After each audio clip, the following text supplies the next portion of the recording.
Hello दोस्तों, आज हम लोग डिस्कस करने वाले हैं 27 मई के करंट अफेयर। लेकिन इस क्वेश्चन को शुरू करने से पहले हम लोग कल के जो भी इम्पोर्टेंट क्वेश्चन पढ़े हैं उनका रिवीजन करेंगे। तो आप लोग तैयार होंगे? आइए शुरू करते हैं, देखते हैं कि कितने क्वेश्चन आप लोगों को याद हैं। पहला क्वेश्चन है हमारा कि UNESCO Guillermo Cano world press freedom award देने के लिए किसके नाम की घोषणा की गई है?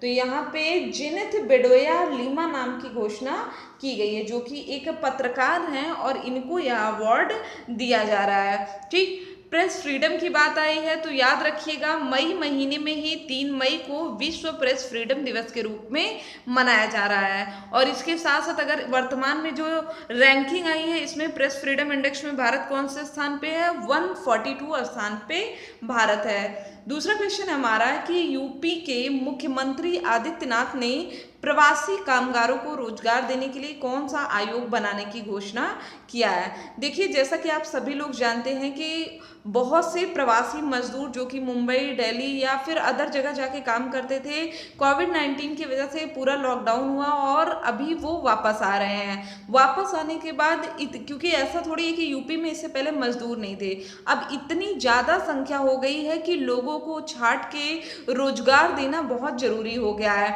ठीक है, तो यहाँ पे योगी जी ने कहा है कि एक प्रवासी आयोग बनेगा जिसमें करीब 23 लाख लोग अभी तक आ चुके हैं और भी आ रहे हैं। अभी क्या होगा कि उनका लिस्टिंग होगा, इससे तो पहला हमारा डेटा मेंटेन होगा कि कौन है जो बाहर से आ रहा है। अब इनकी अलग अलग स्किल्स होंगी, उसके हिसाब से इनको कैटेगराइज किया जाएगा और उनको वहाँ पे उनको जॉब दिया जाएगा। ठीक, याद रखिएगा।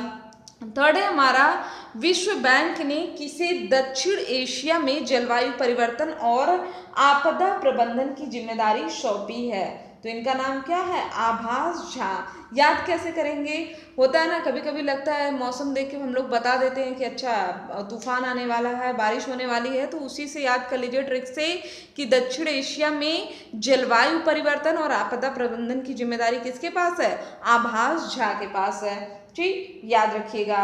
वर्ल्ड बैंक के प्रेसिडेंट वर्तमान में कौन है? डेविड मॉलपास हैं। इसके अलावा वर्ल्ड बैंक का नया मुख्य अर्थशास्त्री किसे बनाया गया है? तो ये है कार्मेन रेनहॉट। ठीक है, जो कि अगर हम लोग बात करें इकोनॉमिक क्राइसिस एक्सपर्ट है। अभी आने वाला है, आप सभी को पता है कि जापान जो कि एक पहला विकसित देश है जहाँ पे क्राइसिस आ चुका है, रिसेशन आ चुका है, और भारत को भी कहा जा रहा है कि 2020-21 में भारत की जीडीपी निगेटिव जाएगी। इससे पहले 1979 में भारत की जीडीपी निगेटिव गई थी। अगला हमारा कि ताइवान की राष्ट्रपति के तौर पर दूसरी बार किसने शपथ लिया है? त्साई इंग वेन ने लिया है शपथ।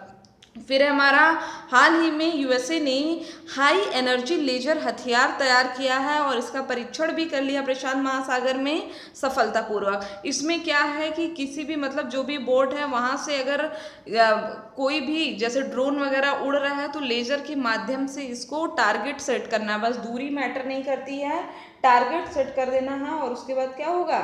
ये समाप्त हो जाएगा। कोई भी वॉरशिप हो उस पर इसको रखा जा सकता है। अगला हमारा कि चीन का रक्षा बजट साल 2020 में बढ़कर कितना हो गया? देखिए, सबसे पहले तो मैं आपको क्लियर कर दूं कि रक्षा बजट की अगर हम लोग बात करें तो एक रक्षा बजट से एक संस्था आती है सिप्री। ठीक, आप सभी ने इसके बारे में सुना होगा। इसने बताया है कि सबसे ज्यादा रक्षा बजट पे पैसे कौन खर्च करता है? यूएसए। उसके बाद कौन करता है? उसके बाद करता है हमारा चाइना, एंड थर्ड पे कौन करता है? भारत करता है। ठीक, तो अभी क्या है कि चीन कभी भी अपना जो डिफेंस बजट है वो डिस्क्लोज नहीं करता प्रॉपर। अब जो डेटा देगा तो हमें मानना ही पड़ेगा। तो लास्ट ईयर चीन ने कहा कि उसने 177 अरब डॉलर खर्च किए और इस साल 179 अरब डॉलर, जबकि पिछले बार की अगर हम लोग ओरिजिनल रिपोर्ट की बात करें तो वहाँ पे चीन ने 261 बिलियन डॉलर खर्च किए थे, लेकिन बताया कितना था? 177 बताया था। ठीक है, तो इसको आप याद रखिएगा नॉलेज के लिए। लेकिन यहाँ पे अगर एग्जाम में क्वेश्चन आता है तो राइट आंसर क्या होगा हमारा? 179 अरब डॉलर। नेक्स्ट है हमारा, research journal nature climate change के अनुसार लॉकडाउन की वजह से दुनिया भर में कार्बन उत्सर्जन में कितने प्रतिशत की कमी आई। आप सभी लोग जानते हैं कि लॉकडाउन की वजह से कार्बन उत्सर्जन में या ईंधन की मांग में कमी आई है, एनवायरनमेंट सही हो रहा है, नदियाँ जो प्रदूषित थी वो उनका प्रदूषण का स्तर कम हो रहा है। तो यहाँ पे ये जो रिसर्च जर्नल है नेचर क्लाइमेट चेंज, इसके अनुसार ओवरऑल 17% तक की कमी आई है रोजाना होने वाले कार्बन डाइऑक्साइड के उत्सर्जन में। हालांकि कहा जा रहा है कि सेकेंड वर्ल्ड वॉर के बाद ये सबसे बड़ी गिरावट है, लेकिन जब भी लॉकडाउन खुलेगा तो जनजीवन और ये क्लाइमेट का भी जो है ये सारी चीज़ें सामान्य हो जाएंगी जैसे पहले थी। अगला हमारा कि आंध्र प्रदेश के मुख्यमंत्री वाई.एस. जगनमोहन रेड्डी ने किस नाम से एक नया कार्यक्रम शुरू किया है। तो रिस्टार्ट के नाम से इन्होंने एक नया कार्यक्रम शुरू किया है, ठीक, जिसमें एमएसएमई क्षेत्र के जो लोग होंगे उनको इसमें फ़ायदा मिलेगा। फिर हमारा कि पीपीई किट बनाने वाला दुनिया का दूसरा सबसे बड़ा उत्पादक देश कौन सा है। तो पीपीई किट कौन बनाया है, किसने बनाया है, ये बनाया है भारत ने। और अच्छा, नंबर 1 पे कौन है, नंबर 1 पे है चाइना, और नंबर 2 पे पीपीई किट किसने बनाया, भारत ने। ओके, याद रखिएगा। लास्ट क्वेश्चन है था कल का हमारा कि उड़ीसा के कोणार्क मंदिर को यहाँ पे कोणार्क मंदिर को और कोणार्क शहर को 100% सौर ऊर्जा संचालित करने की योजना बनाई जा रही, किस मंत्रालय के द्वारा। तो नवीन एवं नवीकरणीय ऊर्जा मंत्रालय के द्वारा यह करने की योजना बनाई जा रही है और इस पे काम भी स्टार्ट कर दिया गया है। अब बात करेंगे हम लोग 27 मई के पहले क्वेश्चन की। तो देखते हैं इसको। हमारा पहला क्वेश्चन है OIC, जिसे हम लोग जानते हैं ऑर्गेनाइजेशन ऑफ इस्लामिक कोऑपरेशन। अब थोड़ा सा इसके बारे में जान लेते हैं। देखिए, इसकी स्थापना कब हुई थी, अभी हम लोग क्वेश्चन पे आते हैं, एक बार जान लीजिए इसके बारे में। 25 सितंबर 1969 को इसकी स्थापना हुई थी। इसका उद्देश्य क्या है कि जो भी इसके सदस्य देश हैं उनके बीच जो भी मतभेद है उसको मिटाना। इसके अलावा कहा जाता है कि संयुक्त राष्ट्र के बाद दूसरा सबसे बड़ा अंतर सरकारी संगठन ये है OIC, ठीक। इसमें कुल 57 देश हैं जो इसके मेंबर हैं और इसमें 40 मुस्लिम बहुल देश हैं। इसका मुख्यालय कहाँ है, सऊदी अरब के जिद्दा में इसका मुख्यालय है, ठीक, याद रखिएगा। और इसका कार्य क्या है, दुनिया भर की मुस्लिमों की सामूहिक आवाज़ इसको कहा जाता है OIC को। और ये चर्चा में क्यों आया, तो क्वेश्चन आप मत देखिए, आप बस पूरी कहानी सुनते जाइए, ठीक। नाम से क्या है, ऑर्गेनाइजेशन ऑफ इस्लामिक कोऑपरेशन। मैंने आपको बताया इसमें टोटल 57 मेंबर है, ठीक। संयुक्त राष्ट्र के बाद इसको दूसरी सबसे पावरफुल संस्था कहा जाता है। अभी ये चर्चा में इसलिए आया कि पाकिस्तान ने इसकी बैठक में, जो कि कब हुई है, 22 मई को इसकी वर्चुअल मीटिंग हुई है और इसमें पाकिस्तान ने भारत पर इस्लामोफोबिया का आरोप लगाया है। और इस आरोप से मालदीव, जो कि खुद एक मुस्लिम कंट्री है, इसने भारत का बचाव किया है। तो ये है पूरा मुद्दा और जो मैंने आपको बताया ये बिल्कुल सही है। तो यहाँ पे राइट आंसर क्या होगा, A और B दोनों सही है। अब आते हैं इसके बारे में, हमने क्या क्या चीज़ें जाना, OIC के बारे में जाना कि ऑर्गेनाइजेशन ऑफ इस्लामिक कोऑपरेशन, इसका नाम है। 22 मई को वर्चुअल मीटिंग हुई, इसके कुल 57 मेंबर हैं। इसमें इंडिया को पाकिस्तान ने टारगेट किया, मुद्दा क्या बताया, इस्लामोफोबिया बताया। और भारत ने क्या कहा कि मालदीव ने भारत का सपोर्ट किया और कहा कि दुनिया का सबसे बड़ा लोकतंत्र है भारत, जहाँ पे 20 करोड़ से ज़्यादा मुसलमान रहते हैं और ऐसे टाइम पे इस्लामोफोबिया का आरोप लगाना पाकिस्तान का गलत होगा। इसके अलावा भारत ने सऊदी अरब, संयुक्त अरब अमीरात, अफगानिस्तान, फिलिस्तीनी, इनसे भारत का काफ़ी क्लोज कनेक्शन भी है, ठीक। और आपको पता है कि इन देशों ने अपने सर्वोच्च नागरिक सम्मान से भी मोदी जी को यहाँ पे सम्मानित किया था, ठीक। तो ये सारी चीज़ें बता करके मालदीव ने कहा कि पाकिस्तान को ऐसा नहीं कहना चाहिए और थोड़ा सा उदार रवैया अपनाना चाहिए, ठीक। अब अगर हम लोग मालदीव की बात करें तो इतना इम्पोर्टेंट क्यों है कि मालदीव ने बोल दिया, तो ठीक है, बहुत अच्छी बात है, क्योंकि यह एक ऑफिशियली रिलीजन इस्लाम देश है, ठीक। अगर मुस्लिम नहीं है तो यहाँ की नागरिकता हासिल नहीं कर सकते। और ऐसे टाइम पे अगर कोई ऐसा देश अगर हमारी तरफ जारी करता है तो आप समझ सकते हैं कि ये कितना ज़्यादा इम्पैक्ट डाल सकता है। पाकिस्तान का जो मकसद है कि एक बार मुद्दे को यहाँ उठाया जाए और उसके बाद इसको कहाँ पहुँचाया जाए, संयुक्त राष्ट्र पहुँचाया जाए, ठीक। और भारत की छवि को इंटरनेशनल लेवल पे खराब करना, ओके, चलिए अब देख लेते हैं कि इस्लामोफोबिया होता क्या है। इसका यूज़ तो कर लिया हम लोगों ने। इसका मतलब होता है मुस्लिमों या इस्लाम के प्रति बहुत ज़्यादा डर होना, जिससे उनके प्रति हेट स्पीच, क्राइम और सोशल और पॉलिटिकल भेदभाव होता हो। ठीक, तो ये था पूरा मुद्दा। दूसरा है हमारा हाइड्रोक्सी क्लोरोक्वीन। बहुत सुना होगा आपने इसके बारे में कि मलेरिया की दवा है और कोविड-19 के लिए जो पहली बार पाया गया कि जो उपचार कर रहे हैं उनके लिए अगर कोई यूज़फुल दवा है तो वो कौन सी थी? Hydroxy chloroquine. आपको पता होगा कि मोदी जी ने इसके निर्यात पे रोक लगा दिया था, इसको H1 अनुसूची में डाल दिया था, बाद में अमेरिका ने इसका विरोध किया, फिर इसको एक्सपोर्ट को खोल दिया गया। ठीक, बाद में अलग अलग देशों को हमारे देश के द्वारा हाइड्रोक्सी क्लोरोक्वीन दवा पहुंचाई भी गई जिससे कि लोगों की हेल्प हो सके। लेकिन चलो इतनी कहानी इसको लेकर के हो गई और अभी WHO ने क्या कहा? इस दवा को रोक दो। ठीक, जैसे मैंने आपको कुछ टाइम पहले बताया था ना कि कुछ लोग क्या कर रहे हैं, सड़कों पर कीटनाशक डाल रहे हैं। कोई मतलब नहीं है कीटनाशक डालने का। ठीक, अगर कीटनाशक डालना है छिड़को मत उसको। होता है ना, घर में पोछा लगाते हैं तो पोछा की तरह उसको साफ करो ताकि गंदगी के साथ वो सारी चीज़ें खत्म हो जाए। अब गंदगी इतनी ज़्यादा है तो पता चल रहा है कि गंदगी हावी हो जा रही किस पे? कीटनाशक पे, और ये लोगों के लिए भी नुकसानदायक हो रहा है। ठीक, तो WHO ने क्या कहा कि ये जो लोग कीटनाशक का प्रयोग कर रहे हैं इसका कोई बेनिफिट नहीं है तो इसको रोक दें, फालतू में पैसा ना वेस्ट करें। ठीक, तो उसी तरह अभी WHO ने कहा कि हाइड्रोक्सी क्लोरोक्वीन जो है इसके भी ट्रायल पे रोक लगा दीजिए, ये कोविड-19 के इलाज में नहीं प्रयुक्त होगी। ठीक, याद रखिएगा इसको। देख लेते हैं कि इन्होंने ऐसा क्यों कहा है। WHO की बात करें तो इन्होंने अभी इसके ट्रायल पर रोक लगाई है। एक्चुअली कुछ दिन पहले दुनिया भर के रिसर्च प्रकाशित करने वाली एक पत्रिका है द लैंसेट, इसने कहा कि क्लोरोक्विनाइन और HCQ से फ़ायदा मिलने का कोई सबूत नहीं मिला है। ठीक, तो फिर लैंसेट ने दावा किया कि क्लोरोक्विनाइन और HCQ के इस्तेमाल से कोविड-19 मरीजों की मृत्यु दर बढ़ जाती है, तो इस वजह से इस पर रोक लगाया गया है। और इसका प्रयोग किस में होता था? मलेरिया के इलाज में इसका इस्तेमाल किया जाता था। अब ये देखिए एक पर्सनालिटी है मोहित बघेल, कई मूवी में आपने इनको देखा होगा। अभी इनका निधन हो गया। कहाँ पे रहने वाले थे? ये मथुरा के रहने वाले थे और अभी सिर्फ 26 साल के थे। लास्ट टाइम आपने इनको देखा होगा जबरिया जोड़ी मूवी में, जिसमें इन्होंने सिद्धार्थ मल्होत्रा और परिणीति चोपड़ा के साथ कार्य किया था। इनका निधन किसकी वजह से हुआ है? कैंसर की वजह से हुआ और अपने आवास पे भी हो गया। ठीक, याद रखिएगा मोहित बघेल। अगला क्वेश्चन हमारा, इलेक्ट्रॉनिक्स और IT मंत्रालय ने किस एप्लीकेशन पर भारत के मौसम विज्ञान विभाग सेवाओं को एकीकृत कर दिया है? इसका नाम क्या है? उमंग है। ठीक, और अगर बात IMD की आ गई है तो आप मुझे एक न्यूज़ बता दीजिए कि अभी भारत ने किन 2 स्थानों पर IMD द्वारा अब वहाँ पे भी प्रसारण किया जाएगा, वेदर फोरकास्टिंग की जाएगी। तो 2 स्थान है, एक तो है गिलगित बल्चिस्तान, दूसरा है हमारा मुजफ्फराबाद। ठीक है, तो ये काफ़ी इम्पॉर्टेंट है। इस पे भारत और पाकिस्तान दोनों अपना अपना दावा जताते हैं और इस समय भारत का ये कदम देखते हैं क्या होता है। ठीक, तो इसको याद रखिएगा। तो इसमें अभी ये जो उमंग ऐप है ये भारत के मौसम विज्ञान विभाग की 7 सेवाओं को इसमें एकीकृत कर दिया गया। इसमें कौन कौन सी चीज़ें शामिल हैं? करंट वेदर, अभी क्या है, now cost, city forecast, rainfall information, tourism forecast, warning and cyclone.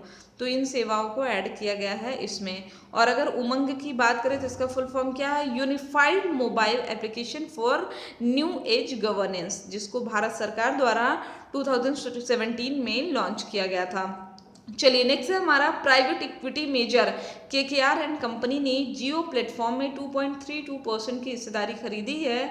यह कंपनी किस देश में बेस्ड है? तो ये अमेरिका बेस्ड है। अच्छा, आप देख रहे होंगे कि जियो ने अपनी कंपनी को ऋण मुक्त बनाने के लिए इसकी हिस्सेदारी बेचना शुरू कर दिया और जितनी भी कंपनियां हैं सब कहाँ की हैं? US की हैं।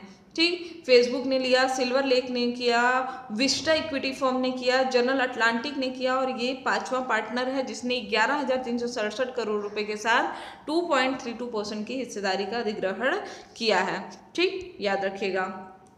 अब अगर जिन लोगों ने ऐप को डाउनलोड नहीं किया वो ऐप को डाउनलोड कर ले, इसमें आपको सभी स्टडी मटेरियल जो भी रिलेटेड है वो आपको मिल जाएंगे। कहीं कोई इशू होता है तो आप हमें कमेंट बॉक्स में बताएं। इसके अलावा अगर आप न्यू यूज़र हैं, ऐप को डाउनलोड कर रहे हैं तो वहाँ पे आप रेटिंग और रिव्यू देना मत भूलिएगा। ठीक है, चलिए अगला हमारा कि संयुक्त राष्ट्र ने कोविड-19 के खिलाफ लड़ने के लिए शीर्ष 10 वैश्विक पहलों के रूप में कुडोल पहल को सूचीबद्ध किया है। क्या है? कोविड-19 के खिलाफ लड़ने वाले 10 वैश्विक पहल में खुडोल को सम्मिलित किया गया है। खुडोल पहल किस भारतीय राज्य से सम्मिलित है? तो ये बहुत ही गर्व की बात है और ये सम्मिलित कहाँ से है? ये है मणिपुर से इसको लाया गया है। ठीक है, तो खुडोल एक इम्फाल स्थित गैर सरकारी संगठन है जिसने भारत की पहली ट्रांसजेंडर फुटबॉल टीम बनाई थी। यह करता क्या है? HIV, दैनिक वेतनभोगी, LGBTQI समुदाय, बच्चों और किशोरों के साथ रहने वाले लोगों के लिए खाद्य आपूर्ति, स्वास्थ्य सेवा सुनिश्चित करता है। इसके साथ साथ गरीब और ज़रूरतमंद लोगों के लिए फूड बैंक की भी पहल यहाँ पे शुरू किया गया। और मणिपुर की बात आई है तो यहाँ पे याद रखिएगा, बीच में ही एक पॉइंट है कि मणिपुर के काले चावल को GI टैग अभी हाल ही में दिया गया है। ठीक, यहाँ के जो युवा हैं इन्होंने संयुक्त राष्ट्र के युवाओं के लिए संयुक्त राष्ट्र के दूत ने वर्ष 2017 में स्थापित ऑल NGO के काम को भी अपनी स्वीकृति दे दी थी। किसने? संयुक्त राष्ट्र ने। ठीक है, इस NGO ने मानसिक स्वास्थ्य कार्यशालाओं के आयोजन के साथ साथ मिट्रॉम के लिए भी सराहना प्राप्त किया है, जो कि एक ऐसी कोवर्किंग और नेटवर्किंग है जिसका स्वामित्व और संचालन भारत में क्वीर केवल इंडिविजुअल्स करते हैं। मणिपुर की कैपिटल क्या है? शिलोंग है। ठीक, अगला हमारा मशहूर खिलाड़ी बलबीर सिंह सीनियर का निधन 25 मई को हो गया। वह किस खेल से जुड़े थे? तो ये हॉकी से जुड़े हुए थे। ठीक है, याद रखिएगा। यहाँ पे हॉकी के प्लेयर हैं और 95 ईयर की एज में इनका निधन चंडीगढ़ में हो गया है। इन्होंने ओलंपिक में 3 बार गोल्ड मेडल जीता है। तो ये एग्जाम पॉइंट ऑफ व्यू से काफ़ी इंपॉर्टेंट क्वेश्चन है। एक तो 1948, 1952 और 1956 लगातार 3 बार, ठीक है, इन्होंने गोल्ड मेडल जिताया है भारत को। और 1948 में आज़ादी के बाद भारत का जो पहला ओलंपिक था उसमें भी इन्होंने गोल्ड मेडल जिताया। ठीक है, तो इस वजह से ये काफ़ी महत्वपूर्ण है। इसके बाद 1992 में इन्होंने जिताया था। ठीक, नीदरलैंड के खिलाफ इन्होंने 5 गोल किए थे। और 1956 में इन्होंने मेलबर्न ओलंपिक में भारत के कप्तान रहे हैं और तब भी इन्होंने टीम इंडिया को गोल्ड जिताया था। अब यहाँ पे देखिए 2020 में जो महत्वपूर्ण खिलाड़ियों का निधन हुआ है उसके बारे में जान लेते हैं। कल मैंने आपको पढ़ा था एस्ले कपूर के बारे में कि इनका 83 वर्ष की आयु में निधन हो गया है। किससे संबंधित थे? तो ये 8 बार ग्रैंड स्लैम विजेता थे। ठीक, दूसरा हमारा टोनी लुइस का निधन इसी साल हुआ है। या किससे संबंधित थे? तो डकवर्थ लुइस नियम से संबंधित थे जिसका प्रयोग क्रिकेट में किया जाता था वर्षा के समय सीमित ओवर के क्रिकेट मैचों के नतीजे के लिए। याद रखिएगा, काफ़ी इंपॉर्टेंट है। अगला हमारा कि चांद की कृत्रिम मिट्टी बनाने का पेटेंट किस भारतीय संगठन ने हासिल कर लिया? अभी देखिए चांद की बात हो रही है तो सबसे पहले तो थोड़ा सा रिवाइज कर लीजिए कि चंद्रयान-2 जो पिछले साल लॉन्च हुआ था वो अनफॉर्चुनेटली क्या हो गया था? सक्सेसफुल नहीं हुआ था। ठीक, और मिट्टी का पेटेंट हासिल किया कौन करेगा? आप बताइए। इसरो ही ना करेगा पेटेंट को हासिल।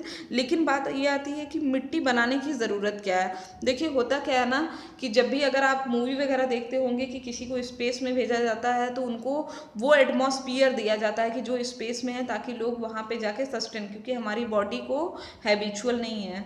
ठीक, और अगर हम उस एटमॉस्फेयर में जाके सस्टेन ही नहीं कर पाए, वहाँ पे जीवित ही नहीं रह पाए तो कोई मतलब नहीं है। ठीक, तो उसी तरह जो वहाँ का स्थल होता है चंद्रमा का, उसके अकॉर्डिंग चीज़ों को तैयार किया जाता है कि अगर हम यहाँ से अपनी कोई भी डिवाइस भेज रहे हैं तो वहाँ पे जाके वो खोजबीन कर ले। तो इस वजह से मिट्टी बनाई जाती है और उस पर टेस्टिंग की जाती है। इसरो की बात आई है तो एक चीज़ और याद रखिएगा कि गगनयान मिशन के जो वैज्ञानिक थे उनकी ट्रेनिंग रशिया ने रोक दिया था कोविड-19 की वजह से। इसको रिस्टार्ट कर दिया गया है। ओके, याद रखिएगा।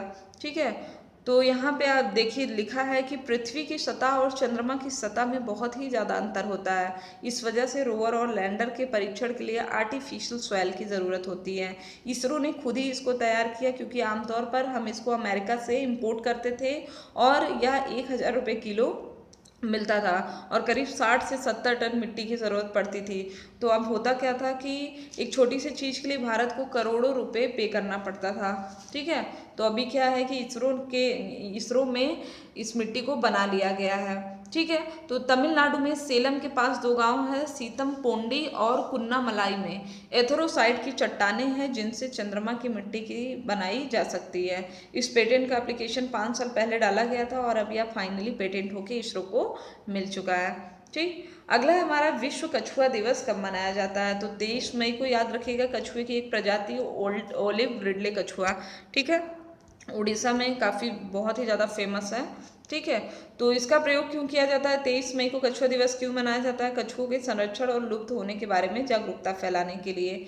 कछुओं की प्रजाति विश्व की सबसे पुरानी जीवित प्रजातियां होती हैं, लगभग 200 मिलियन वर्ष पुरानी हैं।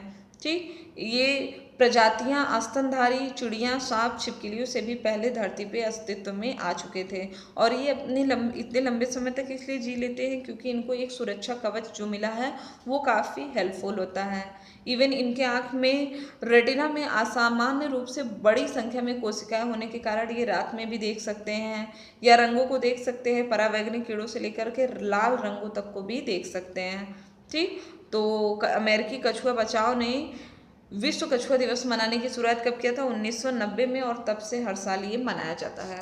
एक न्यूज़ काफ़ी दिन से चर्चा में चल रही है ज्योति कुमारी के बारे में। इन्होंने क्या किया कि एज यूजुअल जैसे सभी लोग हैं अपने घर की तरफ प्रस्थान कर रहे थे, तो ये इन्होंने हिम्मत दिखाया और साइकिल से अपने बीमार पिता को लेकर के गुरुग्राम से बिहार के दरभंगा पहुंच गई। और ये सफ़र कितना था, 1200 किलोमीटर। सोचिए इस गर्मी में अगर किसी को 1 किलोमीटर बाहर जाने के लिए बोल दिया जाए तो नहीं जा सकता, और साइकिल पे बैठ के अकेले ही नहीं अपने पिता को बैठा करके और सिर्फ 500 रुपये लेकर के ये निकली और ये सुरक्षित पहुंच गई घर। कहाँ कुछ जगहों पे यहाँ पे ट्रक वालों ने भी इनकी हेल्प की, लेकिन फिर भी अपने आप में ये बहुत बड़ी बात है। ठीक है। तो यहाँ पे ये 15 वर्षीय हैं ज्योति कुमारी, इनको साइकिलिंग फेडरेशन ने प्रस्ताव दिया, लेकिन इन्होंने उस प्रस्ताव को ठुकरा दिया और अपनी पढ़ाई को यहाँ पे इन्होंने प्रायोरिटी दिया है। ठीक। चर्चा में क्यों आई हैं आपको पता है, न्यूज़ वाले तो दिखा ही रहे थे, लेकिन अभी अमेरिकी प्रेसिडेंट डोनाल्ड ट्रंप की बेटी है ना, तो उन्होंने इवांका ट्रंप उन्होंने सराहना किया इसका। तो इसके बाद भारत के कई केंद्रीय मंत्रियों ने, खेल मंत्री किरण रिजिजू ने साइकिलिंग के लिए ज्योति को आगे बढ़ाने का ट्वीट किया, लेकिन इन्होंने क्या किया, स्पोर्ट्स फेडरेशन ऑफ इंडिया के ऑफिशियली उन्होंने जो उनको ट्रायल का ऑफर दिया था उन्होंने ठुकरा दिया और इन्होंने कहा कि नहीं, मुझे पढ़ाई कंप्लीट करनी है। ठीक। तो ये थे हमारे आज के इम्पोर्टेंट क्वेश्चन। आई होप कि वीडियो आपको अच्छा लगा होगा। अच्छा लगा है तो ज़्यादा से ज़्यादा शेयर करिए, अच्छे से पढ़ाई करिए। जो भी वीडियो पुराने भी आपको दिए गए हैं सबको आज जितनी ही मेहनत करके बनाया गया है, तो आपको जितने भी वीडियो देखेंगे डेफिनेटली आपको सबसे ज्ञान की प्राप्ति होगी। ठीक। तो आज के लिए बस इतना ही। Thank you friends, thank you so much.